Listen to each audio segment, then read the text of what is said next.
잠깐 일어나 주시겠어요?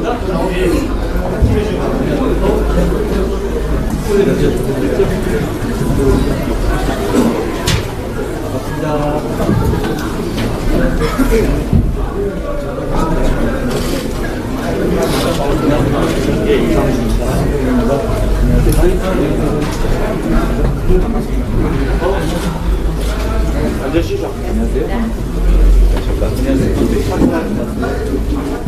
여기 가운데 바꾸죠?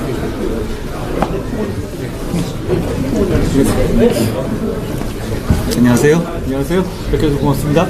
앉으실까요? 다음 경기 시작하도록 하겠습니다. 자, 안녕하십니까. 간담회 진행을 맡은 관동초등학교 운영위원장 김대진입니다. 안녕하세요. 지금부터 국민의힘 한동훈 비상대책위원장님과 김해지역 학부모 간담회를 시작하도록 하겠습니다. 자, 일단 참석자 소개를 하도록 하겠습니다. 먼저 오늘 간담회에 참석해 주신 여러분들을 소개하도록 하겠습니다. 김해지역 학부모님을 소개드리겠습니다. 이상국 학교운영위원회 김해시 협의회 회장님을 소개드립니다. 안녕하세요. 반갑습니다. 신상훈 학교운영위원회 김해시 협의회 부회장님을 소개드립니다. 김판조 김해건설공고 운영위원장님 소개드립니다. 안녕하세요. 반갑습니다. 김유진 외동초등학교 운영위원장님 소개드립니다. 안녕하세요. 소문숙 진영중학교 운영위원장님 소개드립니다. 안녕하세요. 김미영 장유중학교 학부모 회장님 소개드립니다. 안녕하세요. 김은옥 경남은혜학교 학부모 회장님 소개드립니다. 안녕하세요. 반갑습니다. 오지야 진례중학교 학부모 회장님 소개드립니다. 김경아 산문초등학교 학부모님 소개드립니다. 안녕하세요. 반갑습니다. 자, 다음 오늘의 우리 주인공이신 국민의힘 제가 한동훈 주인공은 아니고요. 비상대책위원장님 소개드립니다. 안녕하세요. 자, 다음은 국민의힘 김해시가 박성호 후보님 소개됩니다. 반갑습니다. 다음은 국민의힘 김해시을 조혜진 후보님 소개됩니다. 반갑습니다. 자, 이것으로 소개를 마치고 인사 말씀을 듣는 시간을 갖도록 하겠습니다. 먼저 이상국 학교운영위원회 김해시 협의회장님의 인사 말씀이 있겠습니다. 먼저 저희 김해를 이렇게 잊지 않고 찾아주신 우리 위원장님이야 또 우리 두 분 후보자에게 진심으로 다시 한번 감사드리겠습니다. 세상은 어떤 이와 누구와 어떤 대화를 나누느냐에 따라서 많은 시각 차이와 변화가 있다고 생각합니다. 그리고 또한 여기 계신 우리 학부모님들이 가지고 있는 소견과 소식 또한 중요하겠지만 또한 중요한 정책을 펼치는 우리 후보자님들의 입장이 더 중요하리라 생각합니다. 그래서 오늘 이 자리까지 먼 길도 마다하고 여기까지 참석해 주신 비상대책위원장님도 감사드리고 또한 우리 학부모 위원님들이 각각 성향에 따라 모든 질의를 잘하면 여러분들과 같이 갈 수 있고 우리 김해가 뭐 공업화 도시도 아니고 농업화 도시도 아니고 그렇다고 해서 서로 선진적으로 잘 사는 그런 도시도 되지 않고 있습니다. 그래서 가장 영향력 있는 도심과 왕과 그다음 제 또한 대학가에 글로컬 대학이 김해도 1층에 했으면 좋겠고 도시마 대학이 형성되어서 여러 주민이나 우리 모든 김해 시민이 원활하게 할 수 있는 방안들을 비상대책위원장님께서 잘 보시고 꼭 좀 저희 김해가 그런 완성이 될 수 있는 그런 도시로 입장 서주시면 감사하겠습니다. 감사합니다. 자, 다음은 국민의힘 김해시가 박성호 후보님의 인사 말씀이 있겠습니다. 예, 안녕하십니까. 박성호입니다. 오늘 진짜 우리 한동훈 위원장님 김해 방문을 진심으로 환영합니다. 다음에 계기가 되면 한 번 더 오시면 제일 좋을 것 같습니다. 그리고 이상국 협의회장님 말씀은 작년에 김해가 인제대학 중심으로 글로컬 30 예비 후보 15위 안에 들어갔었습니다. 거기서 1차 최종 후보로는 탈락했는데 금년에는 반드시 우리 당과 정부에서 꼭 선정되도록 저희도 최선을 다하겠습니다. 잘 부탁드리겠습니다. 고맙습니다. 자, 다음은 국민의힘 김해시을 조혜진 후보님의 인사 말씀 있겠습니다. 개인적으로도 참 뵙고 싶고 또 우리 시민과 당원들께서 보고 싶어 하셨던 우리 한동훈 비대위원장님 바쁜 시간과 또 빡빡한 일정 쪽에서 우리 김해를 방문해 주신 것을 우리 시민 여러분과 당원들의 마음을 담아서 환영과 또 감사의 말씀을 드립니다. 우리 김해는 다른 지역에 비해서는 그래도 국내외적으로 경제가 상당히 좀 부진한 상황인데도 불구하고 김해는 경제가 그래도 성장하고 있고 인구 소멸 문제로 모두가 고민하고 있는데 우리 김해는 그래도 인구가 또 늘어나고 있고 고령화 문제로 다들 고민하고 있는데 우리 김해는 젊은 세대가 또 늘어나고 있는 그런 곳입니다. 그런 만큼 또 우리 주민들 특히 젊은 세대들의 이 기대가 큰데 기대만큼 또 이렇게 받쳐주지 못한 점에 대해서 아쉬움을 느끼고 있어서 우리 국민의힘에서 이번에 가외 우리 박성호 후보님과 또 저를 보내서 명품 도시를 만들어 봐라 하는 그런 이 특명을 주셔서 이번에 출마하게 되었습니다. 김해시가 그런 그 여러 시민들의 갈급한 부분 또 가려운 부분을 해결해서 교통 문제나 교육 문제나 의료복지 문제나 문화생활 문제 이런 것들이 완성된 명품 도시를 만든다면 그거는 우리 대한민국의 미래라고 생각합니다. 그런 측면에서 저희 책무가 큰데 오늘 이 자리에 그 중에서도 이제 교육 때문에 늘 고민하시는 우리 학우니 여러분께서 우리 위원장님과 함께 직접적으로 소통할 수 있는 귀한 자리가 되어서 여기에서 말씀하시는 게 사실은 대한민국 젊은 이 학부모들의 고민이 다 여기다 다 이렇게 녹여져 있다고 생각합니다. 저희가 같이 고민해서 교육이 살아있는, 교육이 만족스러운, 교육이 희망이 되는 그런 김해를 만든다면은 대한민국의 미래도 그만큼 더 밝아질 거라고 생각이 들어서 고견을 기대해 보겠습니다. 고맙습니다. 자, 다음은 오늘 참석하신 학부모님들의 말씀을 듣도록 하겠습니다. 국민의힘과 비상대책위원장님께 건의할 사항 그리고 궁금한 점에 대해 편안한 가운데 간담회를 진행하도록 하겠습니다. 자, 건의할 내용이 있으신 분은 손을 들어 발언해 주시기 바랍니다. 네, 신상훈 위원장님. 반갑습니다. 안녕하세요. 한동훈 비상대책위원장님 김해 방문 환영드리고요. 고맙습니다. 제가 먼저 건의드릴 말씀은 현재 저 대한민국 교육 분진화의 근원돌인 사교육과 교육 격차 양극화 문제에 대한 혹시 입법이 계신지 말씀 부탁드리겠습니다. 사실 이게 대한민국 전체에서 가장 큰 문제이기도 하고 그런 차원에서 정부도 여러 가지 대책을 마련하고 있는데요. 결국 공교육의 내실화와 공교육에 대한 파격적인 지원 강화가 필요할 것 같습니다. 결국은 과거와 달리 공교육의 해오던 상당 부분을 사교육이 담당하고 있기 때문에 그 영역을 사실 공교육이 되찾아오는 방식으로 가야 되고 결국은 거기에 관한 재원과 거기에 대한 집중적인 투자 그게 필요하다고 생각합니다. 저희 정부가 소위 말하는 학원 카르텔이니 이런 부분에 대해서 단속도 하고 그랬는데요. 그게 결과적으로는 그런 철학과 방향에 맞닿아 있는 것이고요. 그것을 실질적으로 그거는 이제 네거티브한 면에서의 단속 같은 것이지만 실질적으로 공교육에 대한 긍정적인 이 지원을 많이 해야 되고 그리고 그게 지금 좀 이따 얘기는 나오시겠지만 늘봄 교육 같은 거 그런 것들은 상당히 저희가 보기에는 실효성이 있어 보이거든요. 그런 부분에 대해서 결국은 그게 다 지원이고 투자인데 그런 부분을 좀 더 발굴해내고 그런 부분을 지원하는 게 꼭 필요하다고 생각합니다. 좋은 말씀 많이 해주시면 좋을 것 같아요. 저희가 사실 정책을 해보면 이렇거든요. 여러 가지 정책을 하는데 그 중에 몇 가지는 대단히 똑같은 비용을 들여도 이 정책의 실수요자인 시민들이 대단히 좋아하시고 또 어떤 거는 또 있는지 없는지 하고 넘어가는데 그게 정책을 준비하는 사람의 당초 예상하고 틀린 경우가 상당히 많이 있더라고요. 그런 면에서 좀 지금 상황에서 좀 조금 그래도 괜찮은 방향의 정책이 어떤 것이 있었는지 그리고 앞으로 이런 것이 있었으면 좋겠다는 것을 말씀을 많이 해주시면 저희가 반영하겠습니다. 저희는 진짜 잘하고 싶거든요. 근데 저희가 잘 몰라서 못하는 일은 없었으면 좋겠습니다. 잘 말씀해 주시면 고맙겠습니다. 고맙습니다. 고맙습니다. 죄송합니다. 제가 우리 한동훈 비대위원장님 인사 말씀을 제 얘기는 안 들어도 괜찮아요. 제가 그럼 나중에 하고 어차피 그러면 인사 말씀 어차피 제 얘기는 사실 저 여기 기자님들이 보시면 아는데 제 얘기는 되게 비슷합니다. 그러니까 제 얘기는 제가 오늘 굉장히 신박하고 좋은 진행이라고 생각했어요. 근데 그거 안 하시고 제가 처음 해봐다 보니까 실수를 했습니다. 저도 뭐 한 지 몇 달 안 됩니다. 괜찮으니까 이렇게 그 질의하는 과정에서 소통하는 게 더 낫다고 생각합니다. 그래서 저희 네, 감사합니다. 자, 다음 질문 받아보겠습니다. 자, 김영 우리 안녕하세요, 장유학 회장님. 학부회장님. 장유에 있는 건가요? 예. 저는 오늘 공권과 학생 인권에 관해서 질문을 드리고 싶은데 얼마 전에 학교에서 서희 초등학교 사건 같은 게 있었죠. 공권 추락이 이제 사회적 이슈로 올라서 어려운 부분을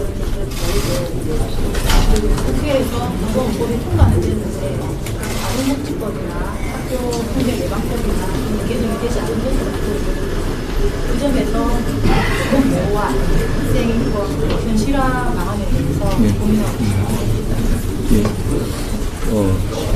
사실 우리 다 이 학교를 다닐 때 보면 예전 기준하고 지금 기준하고 굉장히 많이 달라지고 그리고 진짜 진짜 정답이 가운데 있다면 되게 이게 추가 움직이듯이 조금 과하게 지나갔다가 다시 그러니까 교권의 문제도 예전에 보면 선생님들이 좀 저희 때는 때리고 쉬고 그랬었잖아요. 그런 게 잘못됐다라는 문제로 학생 인권 문제가 좀 많이 집중되다 보니 그게 어느 정도 보면 그 중심점을 좀 벗어나 버리는 것 같고 그리고 그 부분을 보정하기 위해서 지금 그런 노력을 하고 있는 그런 거라고 생각합니다. 결국은 이 진자가 움직이는 과정에서 저희가 정답을 찾아가는 과정이라고 보는데요.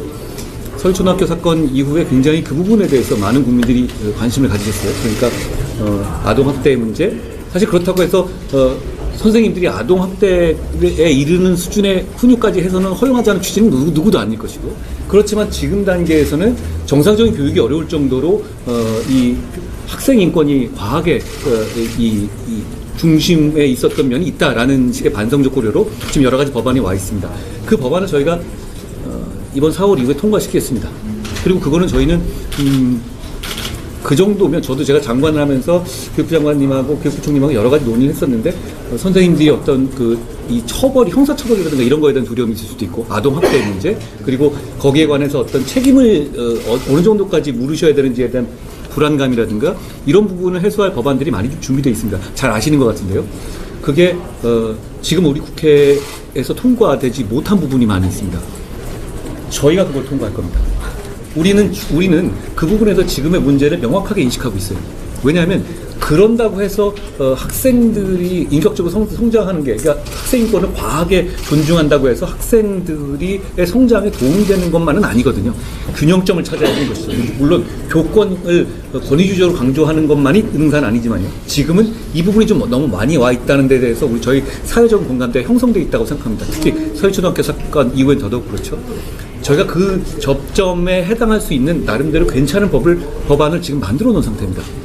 문제는 결국 그걸 통과해내는 게 정치고 그리고 저희가 그걸 통과시킬 만한 확실한 의지를 가지고 있습니다. 그렇기 때문에 제가 여기까지 와서 이렇게 설명을 드리고 이렇게까지 이런 좋은 후보들과 함께 저희가 어떤 의지를 보여드리는 것이 그런 면이 있습니다. 좋은 말씀인데 이게 사실 이렇게 왔다 갔다 하면서 결국은 어느 순간에 정답을 찾아가는 길이라고 생각합니다. 과거에 비하면 진짜 몇 년 전만 하더라도 일단 선생님들께서 누구를 훈육하는 과정에 좀 잘못했다 그러면 선생님들을 비난하는 분위기가 우리 사회 대부분이었잖아요. 근데 그 부분에서 이게 지금 잘못되고 가고 있구나라는 그 공감대를 충분히 저희가 갖게 된 것 같고요. 결국 그 상식 있는 국민들의 공감대를 실현해내는 건 결국 정치입니다. 지금 저희가 정치가 잘못된 부분들이 많이 있어요. 지금 저는 사실 굳이 선거에 대해서 말하지 않는다고 저는 이런 마음으로 정치를 시작했거든요.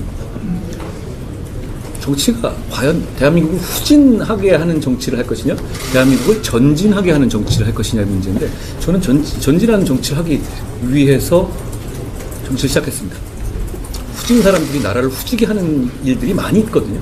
그렇지만 문제는 이 사람들과 싸우는 건 또 별도의 문제지만 나라를 위해서 나라가 발전하고 앞으로 나가고 미래를 보는 비전과 정책을 실현하는 거 사실 더 중요하거든요.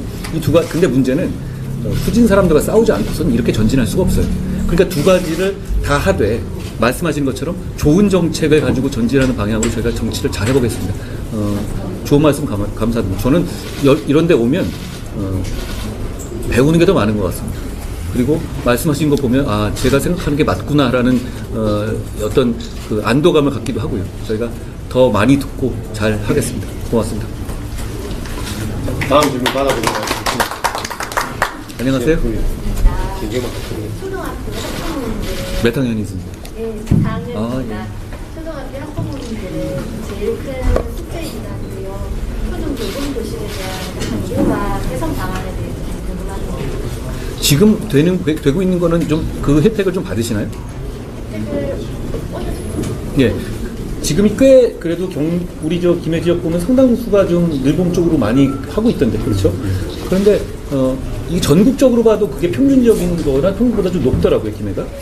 결국은 우리는 인구에 대한 대책, 아까 제가 말씀드린 것처럼 후진할 것이냐 전진할 것이냐의 선택의 문제라고 저는 생각하거든요.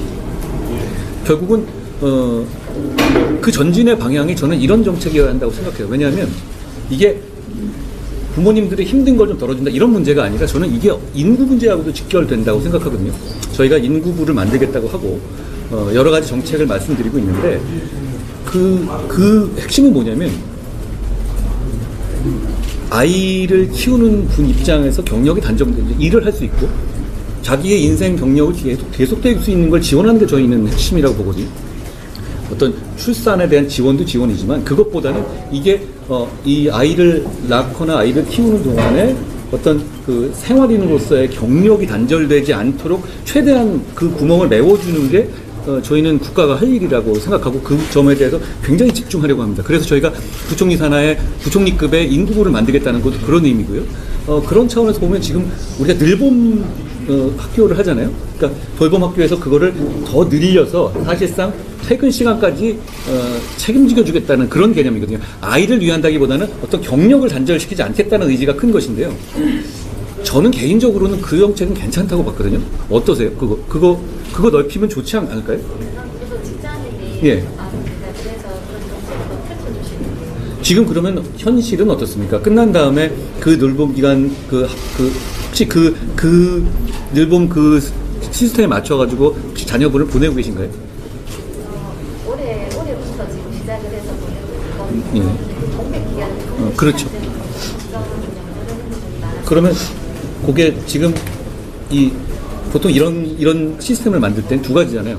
그게 말씀드린 것처럼 과연 전국을 커버할 수 있을 정도로 많이 확대되느냐? 근데 김해도 상당 부분 됐지만 아직 점점점 늘리는데 그건 해결될 겁니다. 그런데 또 하나 중요한 건 그게 질적으로 괜찮느냐라는 거거든요. 그냥 그 시간을 아이가 막 쓰거나 그냥 휴대폰만 보다 오면 안 되잖아요.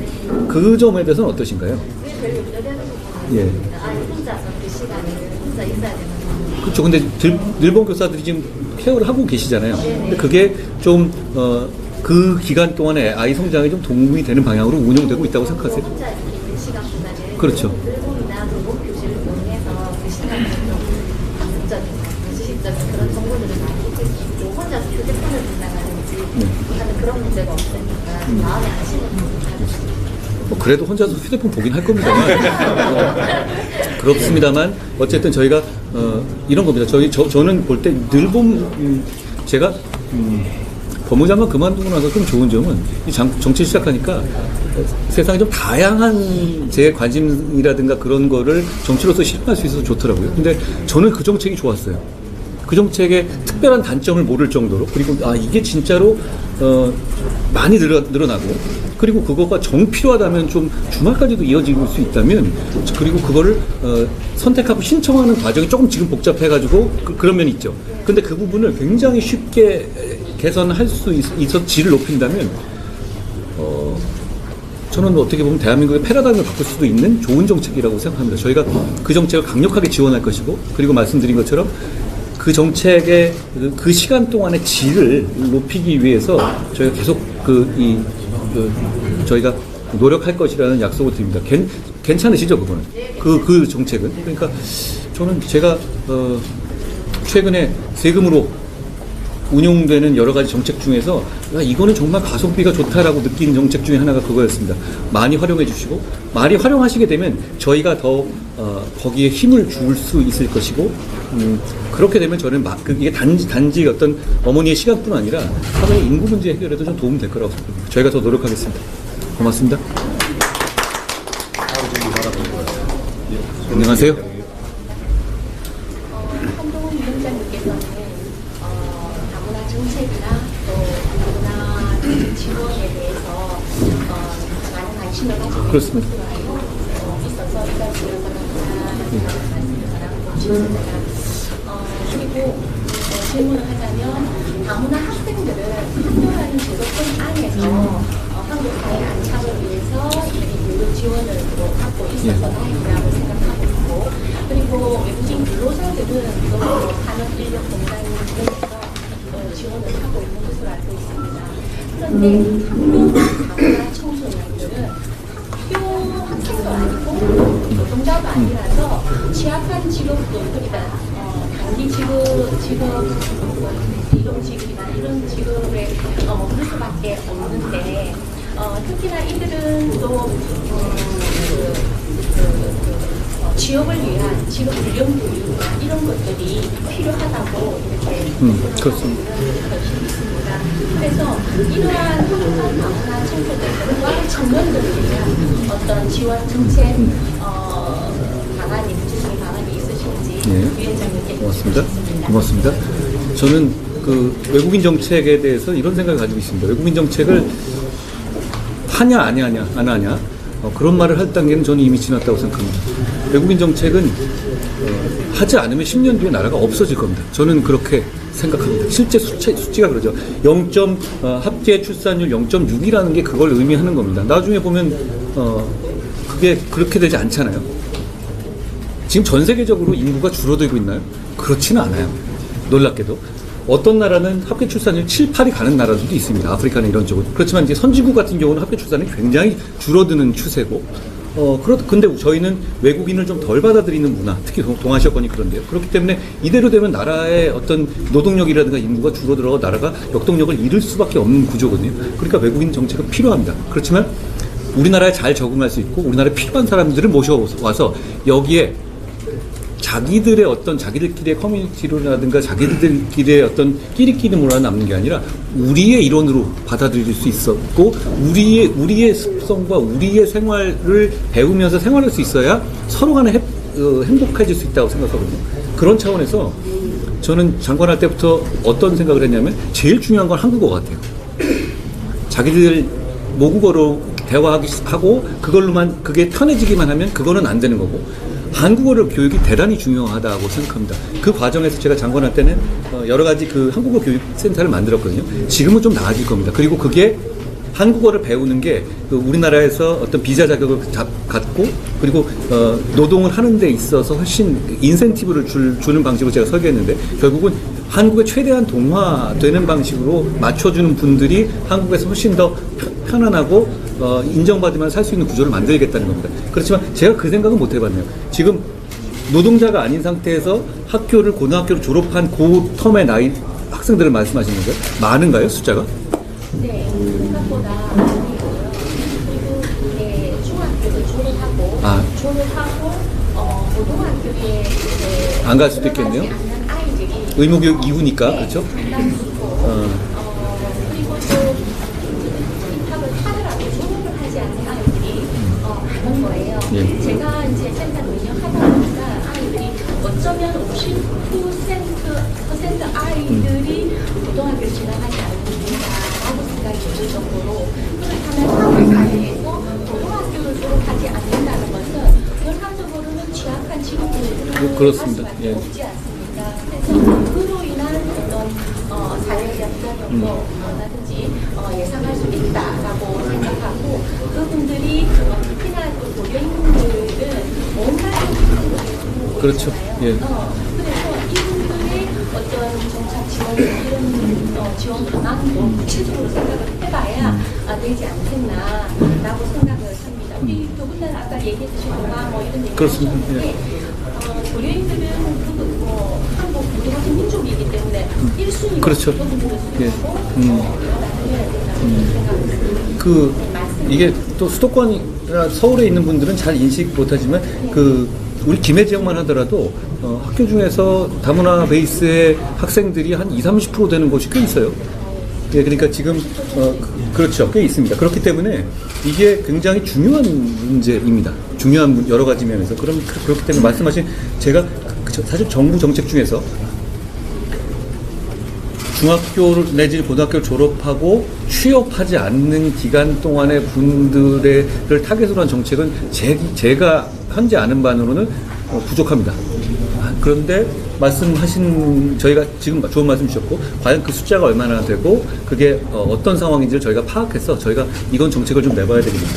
저희가 좋은 말씀 주셨습니다. 제가 근데 그거를 딱 지금 생각하니까 그건 좀 비어 있는 것 같은데 저희가 한번 잘 찾아보고 손흥수 선생님께 저희가 필요한 그 자문을 좀 구하겠습니다. 고맙습니다. 자, 다음 질문 받아보도록 하겠습니다. 안녕하세요. 예. 자, 반갑습니다. 저는 경남부청 인구정책위원회 김현재. 안녕하세요. 또 이제 김해 장기는 8만 명. 그냥 학부모님 회장이 아니시군요. 아니 그런 일을 하다 보니 이제 이렇게 합의가 되는 건데요. 일단 직접 뵈니까 너무 비교가 좋으셔서 계속 어떻게 관리하시면 조금만 더 사적으로 여쭤보고 싶고요. 일단 따로 뵙죠. 저 두 가지 질문을 하고 싶습니다. 일단 인구정책위원회 입장으로는 저희가 세미나나 이런 데서 박사님들이 조사를 하고 말씀하시는 거고 또 제가 선실에서 필드에서 엄마들 얘기를 듣고 전달하는 거는 사실 자녀를 낳지 않는 이유의 첫 번째 원인은 돈이거든요. 근데 인구 지금 출산율이 이게 좋은데? 이런 생각이 들었어요. 사실 모든 문제는 돈이라고 하셨잖아요. 역시 정답인데요. 그 모든 문제는 돈이 한정되어 있다는 데 있죠. 그러면 저희 정치가 하는 거는 그런 희소한 가치를 권위적으로 배분을 하는 거잖아요. 우선순위 차원에서. 그러면 지금 아까 저희 정책에서 1번 정책 중에 하나가 인구부라고 했잖아요. 왜냐하면 사실 이게 0.6 정도가 되면 이거는 국가가 죽느냐 사느냐의 문제이잖아요. 그거 다른 걸 다 생각하지 않더라도 일단 존립이 되느냐. 우리나라가 있어야 되잖아요. 근데 10년, 15년 뒤에 진짜 그 문제가 된다면 그걸 외국인 정책만으로 해소할 수는 없어요. 두 가지 같이 가야 되는 문제거든요. 그러니까 그런 차원에서라면 저는 충분히 고려해볼 만한 문제라고 생각합니다. 고려가 아니고 꼭 해주셨어요. 근데 아니 저는 제가 말하는 고려는 제가 아직 정치한 지 2달밖에 안 됐기 때문에 진짜 고려를 말하는 겁니다. 네. 네, 그리고 네.